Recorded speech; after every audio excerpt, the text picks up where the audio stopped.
sei tu. 22 ottobre 2017 i veneti si esprimevano sull'autonomia differenziata. Una valanga di voti, oltre 2.300.000 veneti, pari al 98,1%, si era espresso a favore, con un'affluenza alle urne del 57,2%, raggiungendo ampiamente il quorum.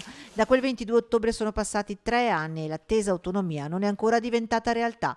Nel primo governo Conte, Lega 5 Stelle, il Veneto aveva piazzato in pole position la senatrice della Lega, la vicentina Erika Stefani, proprio con l'obiettivo di lavorare sull'autonomia. Abbiamo lavorato veramente molto duramente durante il ministero che ho retto io nel governo Conte 1, ma quel lavoro in realtà è stato accantonato. Dal Conte 1 al Conte bis ai 5 Stelle si affianca il PD e dopo uno stop iniziale il ministro Boccia arriva a Venezia ed incontra il governatore Zaia. L'autonomia differenziata viene inserita in una legge quadro dove a tutt'oggi rimane bloccata, come la stessa senatrice Stefani stigmatizza. Queste leggi quadro che in realtà non fanno altro che confermare e continuare a ribadire principi base. Sui principi base siamo d'accordo, i fabbisogni standard, i livelli essenziali delle prestazioni, la sussidiarietà, una perequazione anche per quanto riguarda le regioni del sud. Insomma, è come se si parlasse di auto decidendo carrozzeria, motore e ruote, senza però deciderne il modello, eppure alla fine basterebbe poco. Si potrebbe benissimo raccogliere il lavoro già fatto,